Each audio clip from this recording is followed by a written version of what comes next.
Article Rini ও Tony তাদের আলাপের মাঝখানে হঠাৎ করে শুনতে পায় তার মায়ের সেই ঘণ্টার শব্দ, আর তাই তারা ধীরে ধীরে দরজা খুলতে থাকে, যেখানে তারা দেখতে পায় তাদের মা কবর থেকে উঠে এসে বাবার ঘরের ভেতরে ঢুকছে। এদিকে রিনির বাবা গভীর ঘুমে মগ্ন। এই সময় সেই ঘণ্টা তার হাতে চলে আসলে সে জেগে ওঠে, আর পাশে তাকাতেই দেখে মৃত স্ত্রীর আত্মা তার পাশে শুয়ে আছে।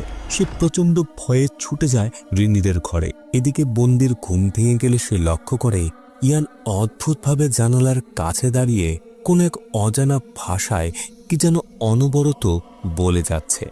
বন্দি এতে ভীষণ অবাক হয়, কেননা ইয়ান তো বোবা, সে তো কথা বলতেই পারে না। তাহলে কি ইয়ান প্রথম থেকে জানতো সে শয়তানের পুত্র, আর সে কি এতদিন ধরে বোবার অভিনয় করে আসছে? এরপর সে বন্দির দিকে তাকায় আর অদ্ভুতভাবে হাসতে হাসতে ঘর থেকে বাইরে বেরিয়ে যায়। আর বন্দি জানালায় তাকাতেই দেখে জানালার বাইরে দাঁড়িয়ে আছে কবর থেকে উঠে আসা লাশ। যেহেতু রাত 12টার পরে ইয়ানের বয়স 7 বছর পূর্ণ হয়েছে, তাই কবর থেকে এক এক করে উঠে আসছিল লাশ। এদিকে আমরা ইয়ানকে দেখি যে একটি ছুরি নিয়ে ওস্তাদের গলা কেটে তাকে মেরে ফেলে। এই সব কিছুর জন্য ভয় পেয়ে রিনিরা পালানোর চেষ্টা করে, কিন্তু বাইরে এসে দেখে লাশগুলোর সাথে হাসি মুখে দাঁড়িয়ে আছে ইয়ান। তারা ভয় পেয়ে পুনরায় বাড়ির ভেতরে যায়।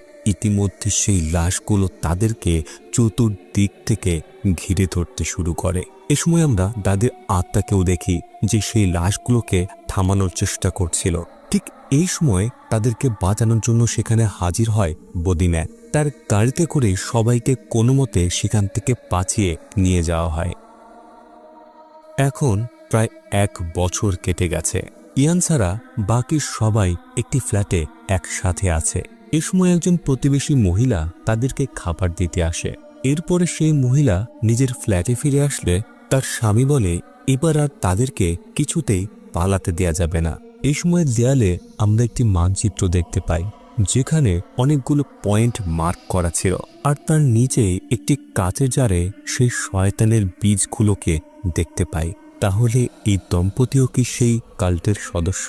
আর তারা কি রিনিদের উপরে নজর রাখতেই এখানে অবস্থান করছে? এরপরে তারা দুজন একসাথে নাচতে শুরু করে, অর্থাৎ কাহিনী এখনো শেষ হয়নি। এর পরবর্তী পার্টের জন্য আমাদের চ্যানেলটি সাবস্ক্রাইব করে আমাদের সাথে থাকুন। আর হ্যাঁ, গল্পটি কেমন লাগলো সেটা কমেন্টে জানাতে ভুলবেন না।